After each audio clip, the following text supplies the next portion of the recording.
You are listening to a podcast from The Hindu. I am Jacob Koshy. And I'm Sobhana Nair, and this is the Rearview.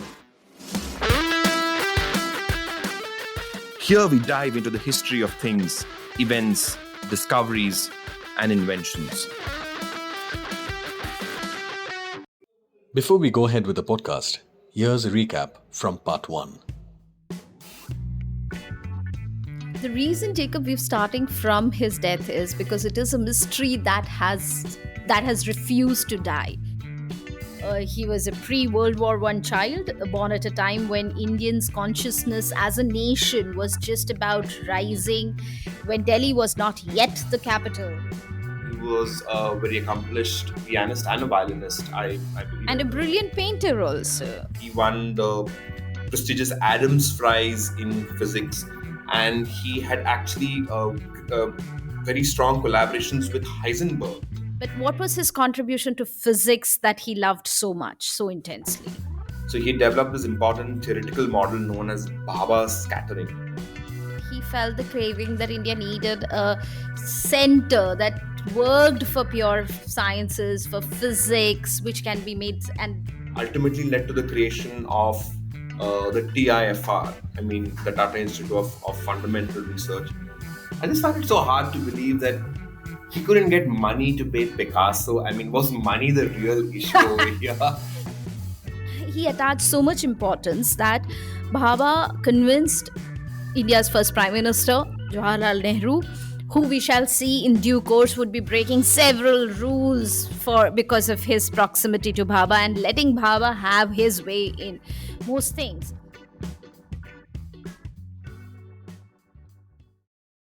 He started to spend 1% of TIFR's annual budget on purchasing works of art from across the globe. 1%. 1%. That's, I This is think. the guy who couldn't pay Picasso. He couldn't pay Picasso. But he finally got Hussain to M.F. make the Hussain, yeah. mural. And the mural still stands. It's called Bharat Bhagya Vidhata. And Hussain loved TIFR so much that he took 2 years to finish it. And Hussain was paid only rupees 15,000, just in case you were wondering. Good for Hussein, and surely it's great that homegrown talent was preferred over the We believed Spanish. in Make in India back The then. Atmanirbharta also. was, I'm sure the present, all dispensations hence would have appreciated this move. So he had his institute in place. And as you were saying, Baba shared a very close proximity with Pandit Nehru, and it was their Cambridge connections, and what was very Or the interesting. fact that the two of them were sort of cut from the same cloth. Yeah, I guess both belong to elite families in their respective domain. One was, of course, extremely rooted in India's political thing. But surprisingly, Baba does not seem to have been an overtly political person. Right? There was no overt suggestions of nationalism or I think he was committed to or his being a- ideology of being a scientist. As yes, you he was just he was said always that, a scientist, and he thought of India's development primarily from how do we grow India scientific, and for this it was very clear to him that there was no anti-Britishness or anything. Whatever the West had achieved, whatever Britain had achieved, whatever the United States had achieved, he completely believed that India had to follow the same paths of technological and scientific development that these countries had been on. yeah, so I would in fact argue that his lack of a political bone is responsible for his somewhat naive decisions, as we shall see in the last 1 decade or so of his life. Yeah. And we'll talk about it. He was completely committed to this. And what was very I mean, of course, now there were other scientists too. There was Meghnad Saha, whom we discussed, but Meghnad Saha was a member of the Communist Party, and he had very clear ideologies regarding how the role that the Indian state had to the role between government and the role between what scientists had to do, what kind of industrial policy had to be Yeah, basically followed. keeping the public good in sight Yes, at and all all of them were times. very clear that here was, of course, Nehru himself was very, he completely believed that though he was so close to Mahatma Gandhi's idea of the role of scientists and the science and the with and how science should be absolutely non-muscular, or should not be, India shouldn't be a technologically driven state. All of these ideas, Nehru himself was very clear would not work in this country, and all of these scientists too were kind of coalescing around this path. But it was Baba's solid scientific credentials that he had this aura and this authority. There are so many instances later on when people would be in absolute awe about Baba, and because he had made most of his accomplishments when he was really, really young. By the time he was 35 and 40, he was a member of the Royal Society, and he'd almost been in charge of And institutions. Royal Society, one needs to understand, is this exalted station for that Yeah, several absolutely. scientists sort of Yeah, you know it is like a badge of, it's like a badge of honor to be a fellow of, we India did not yet had only one homegrown scientist academy yet, but to be an FRS was a kind of a mark of prestige, so to say. So he had this aura, and of course, it was this aura that Nehru also brought into, and because Baba had already experienced, he was aware of, from working with C.V. Raman and being aware of the politics in general that governed, the building up of, let's say, institutions like the CSIR, or the how different ministries would negotiate among themselves to have funds allotted for themselves. He's used this proximity of his, to Nehru, and the unanimity of ideas, and he already had his institute at TIFR, which he said would be like the cradle of developing nuclear energy, nuclear power within, and all aspects of fundamental physics. That time, because physics was the dominant field of investigation, and we were dealing with the discovery of particles, about subatomic particles, and the knowledge was almost entirely geared towards how do we use this towards either power or creating weapons, or how do we harness the energy of the of the atom.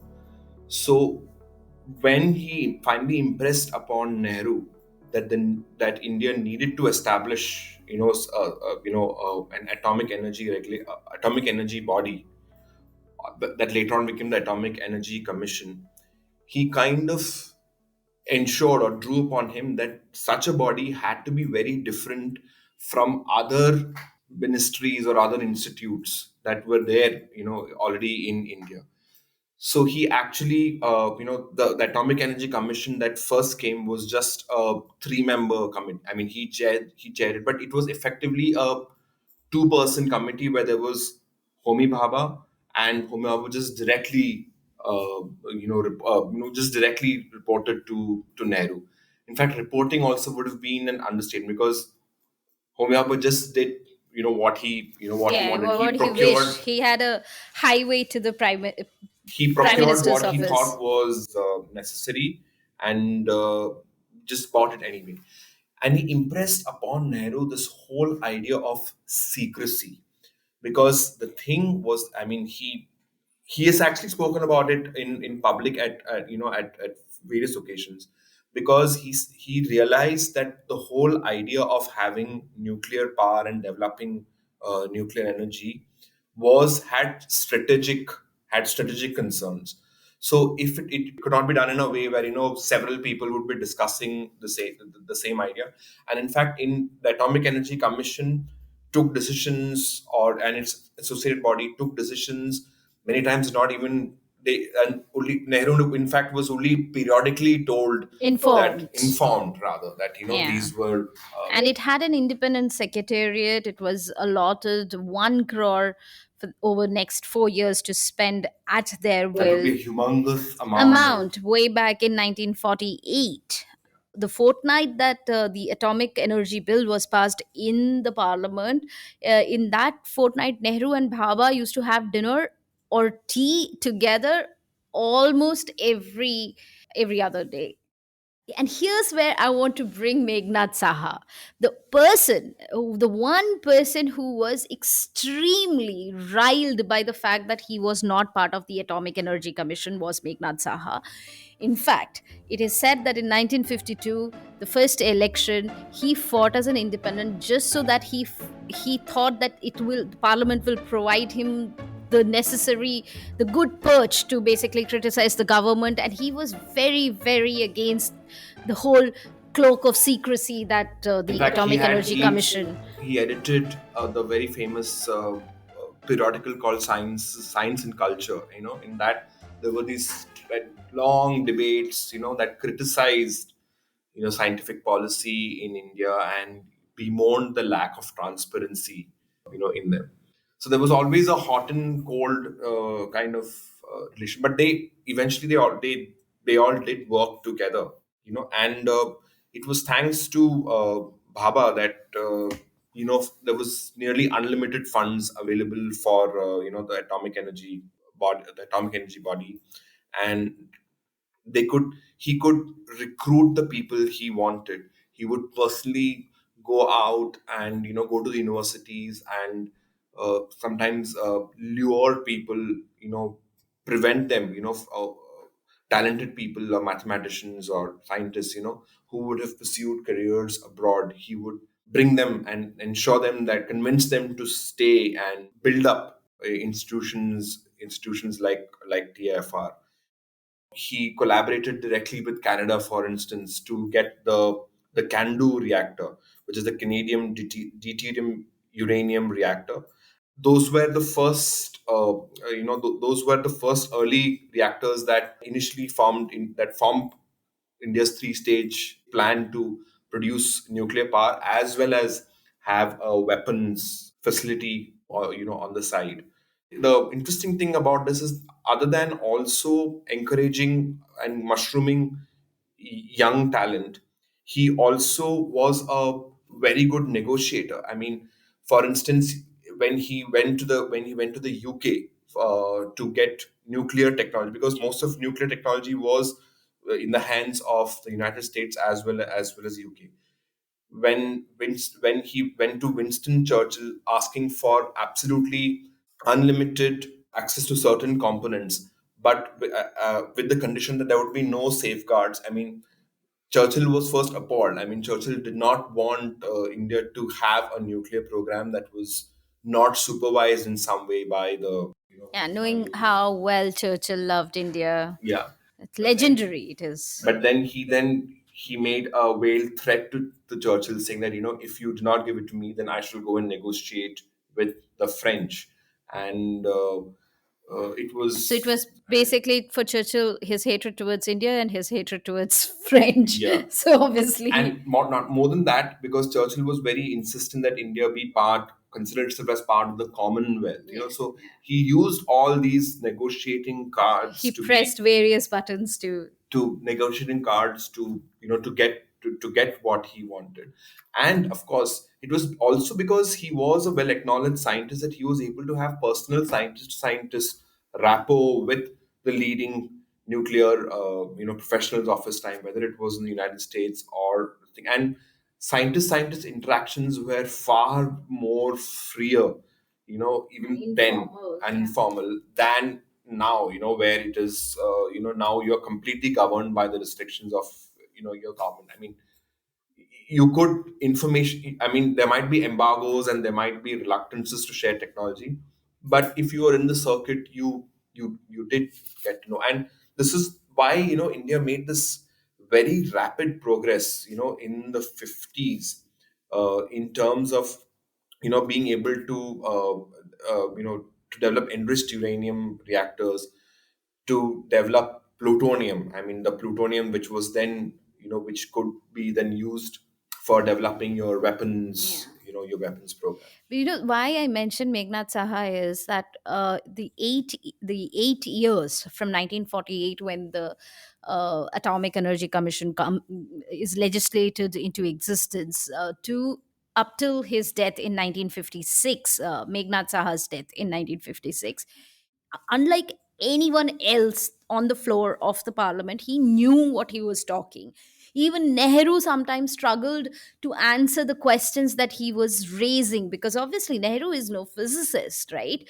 And Saha wanted results. Saha knew that a whole lot, a significant portion of the budget has been directed towards the Atomic Energy Commission. But what are the results? And since Nehru and Bhabha spoke about nuclear power, manufacturing nuclear power, and Bhabha spoke, as if it was the one stop solution to all energy problems of our country. But till Saha's death, there was not much to show And on. not only Saha's death, I mean, this is something that has persisted even to this day. I mean, this whole, I mean, within, and of course, matters changed dramatically after after Hiroshima.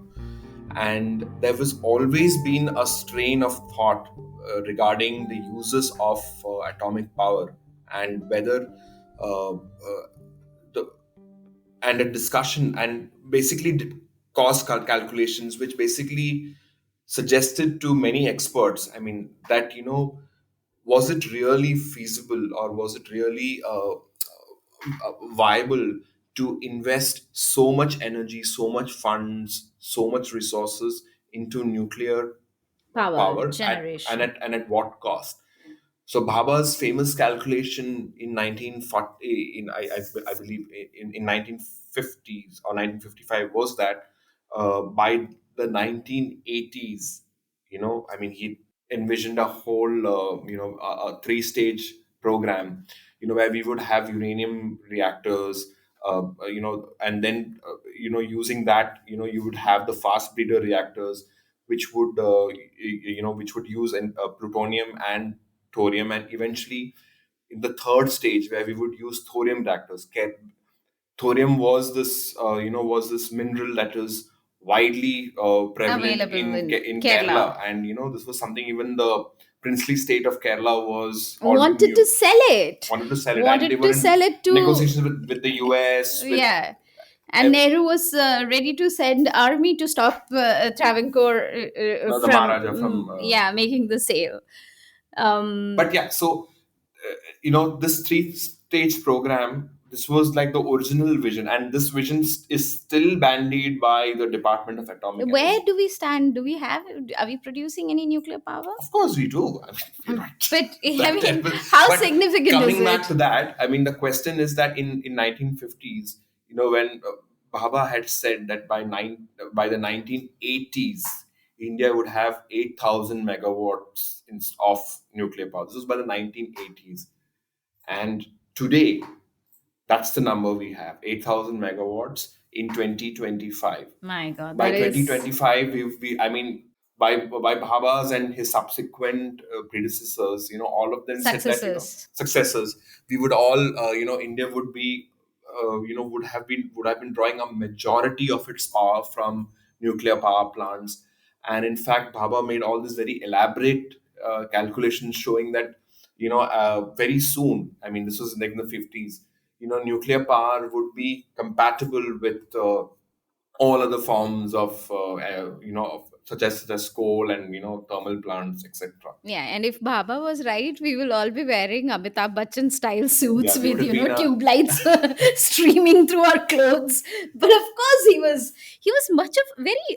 Was he just a dreamer, or was he naive, or was he just being this feudal lord who refused to give answers, and therefore he was making all these optimistic projections Well, I to don't sort think of. so. I don't. I mean, it would be a little unfair to categorize him because he really believed. I mean, because that was the potential of nuclear power. Nuclear people had seen the destructive energy. I mean, they had seen the sheer what energy could do from from Hiroshima, from the Manhattan Project, and there was Russia, there was China, countries that had conducted nuclear tests.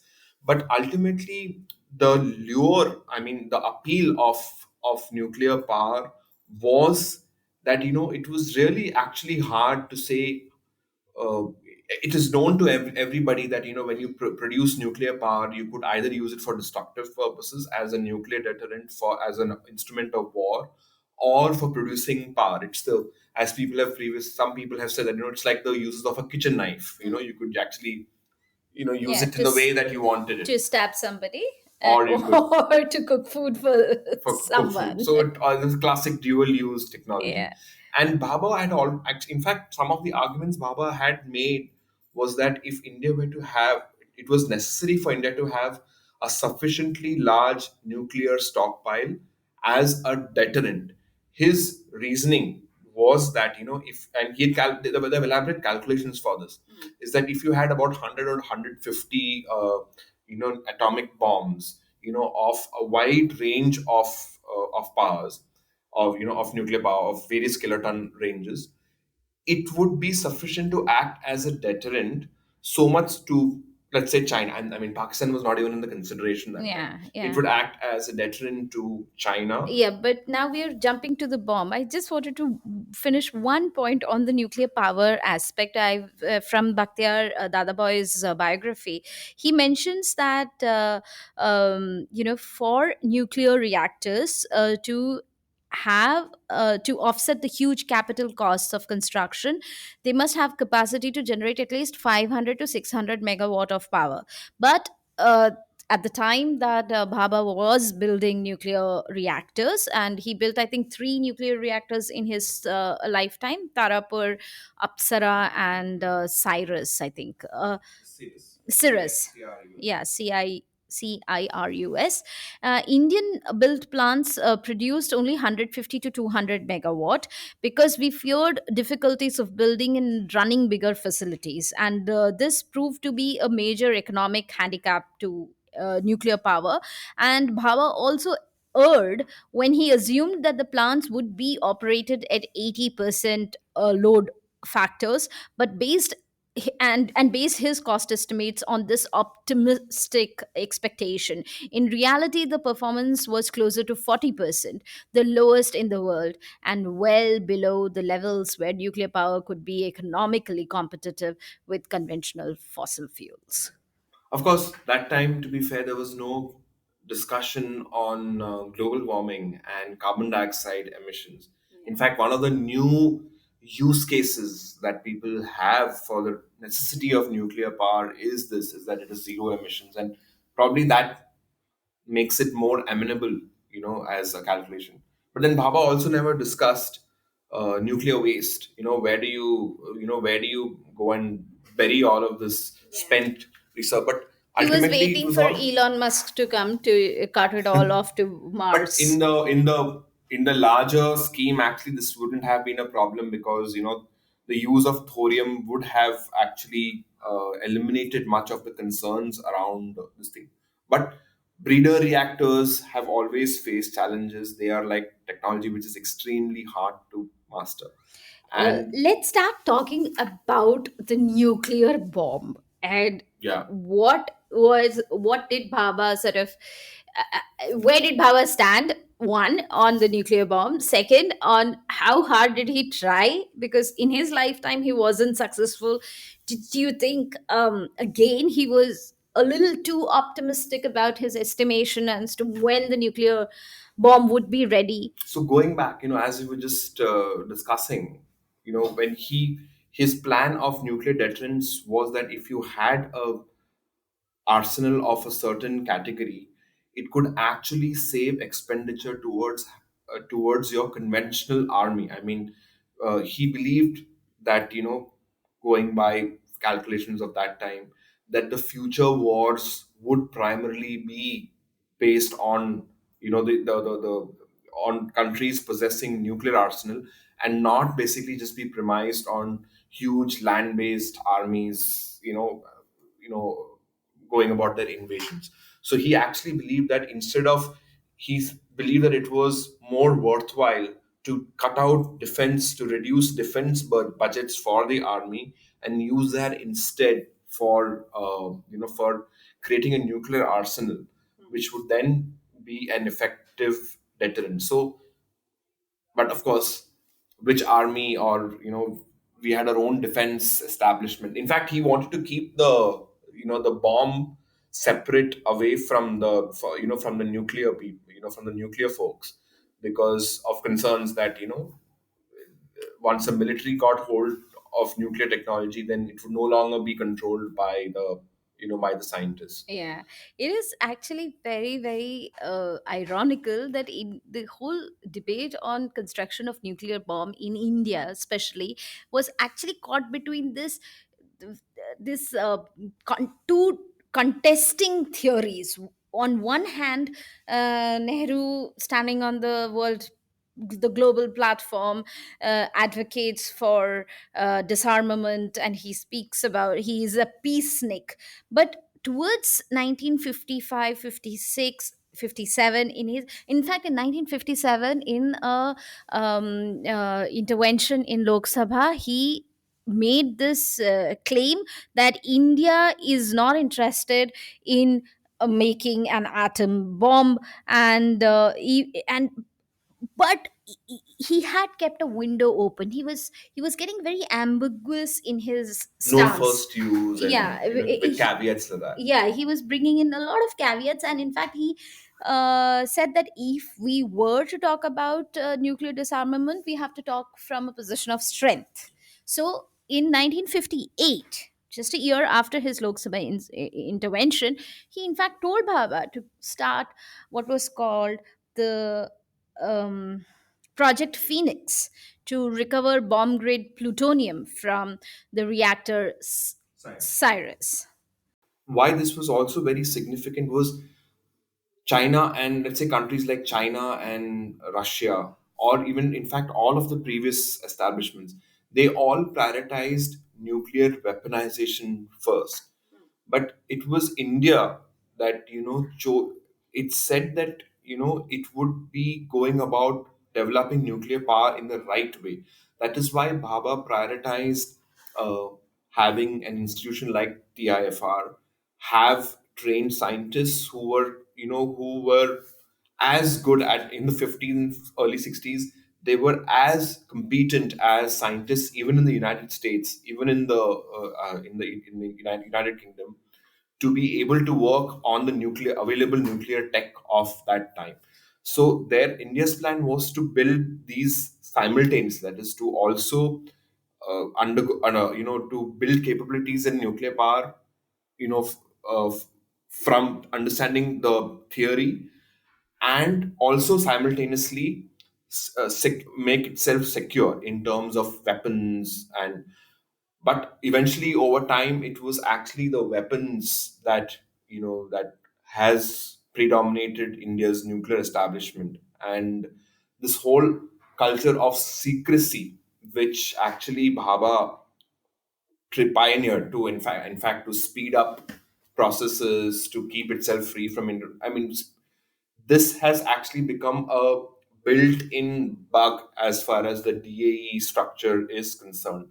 And as we have seen over the years, this is an institution that has actually sort of severed itself from all forms of accountability, because when people have demanded to know, why has nuclear power delivered on the promise that it is always said, cited secrecy. And this was after the nuclear tests after 1974, when India then had to face A had to face backlash from the an embargo, a missile technology control embargo, and the slowing down of access to critical nuclear material, which was very different from the time of Babur's. India had benefited extensively from learning from the West the basics of nuclear testing. And once the bomb exploded in 1974, without India actually joining the nuclear NPT proliferation treaty, so that kind of set things bad. And India was never rich in terms of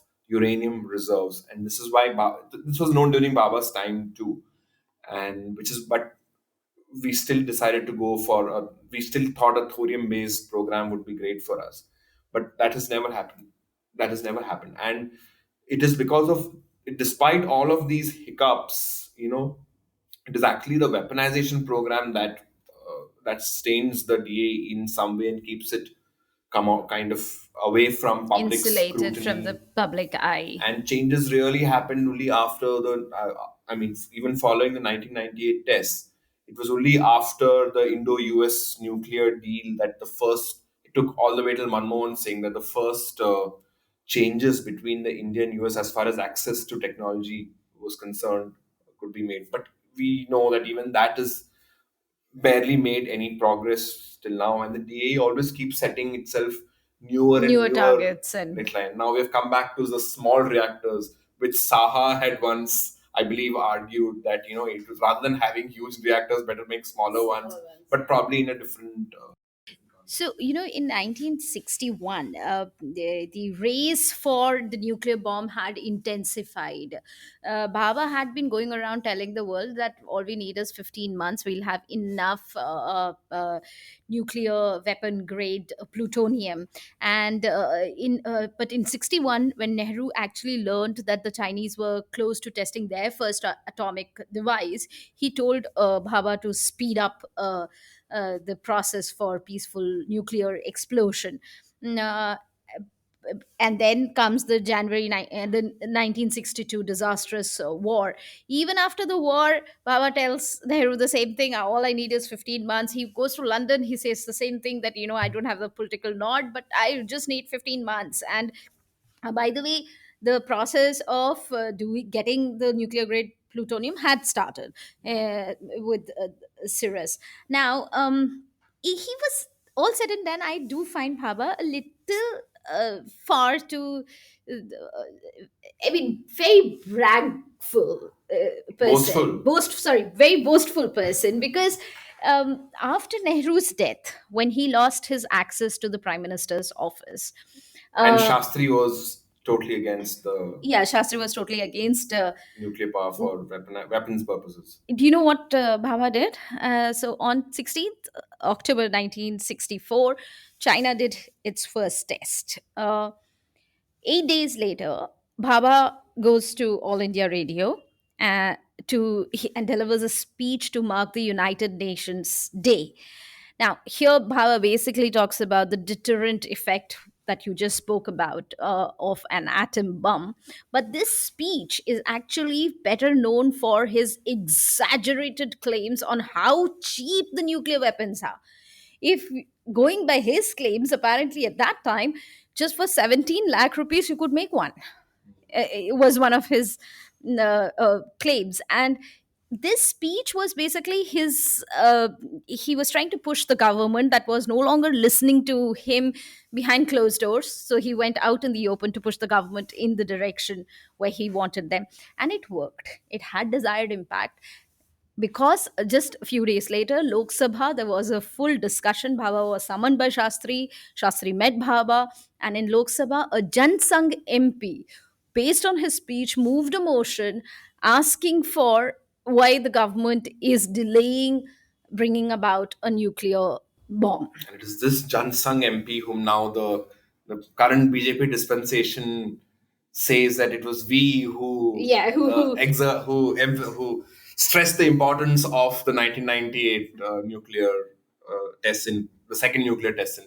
Yeah, so it was very interesting because Shastri actually had to say on the floor of Lok Sabha that we are not against we may be against the weapon, but we are not against peaceful explosion using the nuclear energy to blast things like mountains and all. But then ultimately, and then things just changed after that, and it eventually fell to Indira Gandhi to be the prime minister when our first peaceful nuclear explosion happened. But then what happened after 64? I mean, after, let's say, after Shastri said this, I mean, was India then almost ready to I guess give a test Bhaba's and. estimates were wrong here again.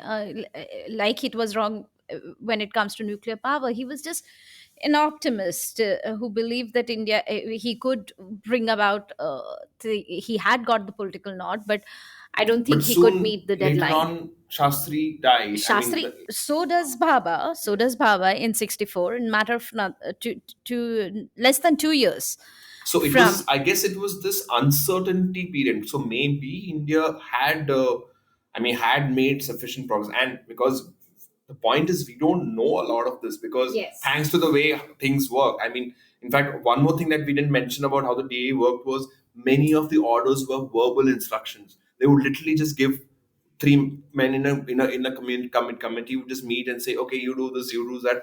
There are no notes, so there is actually very scanty records actually of certain crucial decisions, and probably we don't know this period between 64 to 74. I mean, probably this is what gives grist to this All theories the of theories. Crawley Crawley. and things of planes blowing up midair. Exactly. Midair on a snowy mountain. And of course, I'm sure the mystery will continue. And I'm sure if you were to Yeah. touch base on this very topic a few years from now, I think we would probably have a new conspiracy theory on how Baba died. And So anyway, in so to just kind of wrap it all up, just as we discussed with with Sarabhai, these were people who had very grand visions for the role of science because of one their very close uh, uh, networks with the Western establishment of the time, and because they were not constrained by the regular concerns of the average Indian of who just wanted food and employment.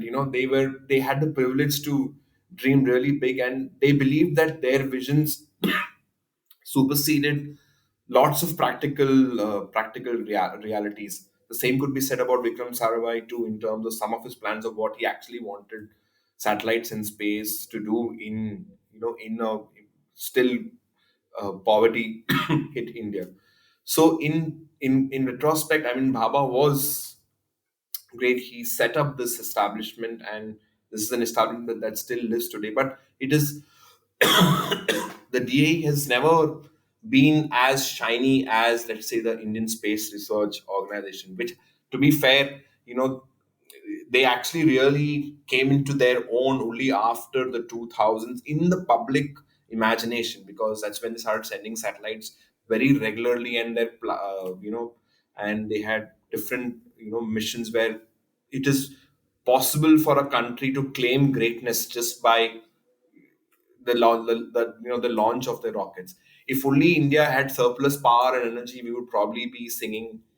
We would probably be seeing DAE in in different light. But it is what it is. yeah, but for all of you, do go back and listen into our episode on Sarabhai. It was a brilliant one, Yeah, you and must. that's all we have for now. So thanks, Shobana. It was a wonderful tour de force of of a dive into the legendary Homi Bhabha. Thank you, Jacob. Until we see you next time, it's goodbye from me. Bye bye.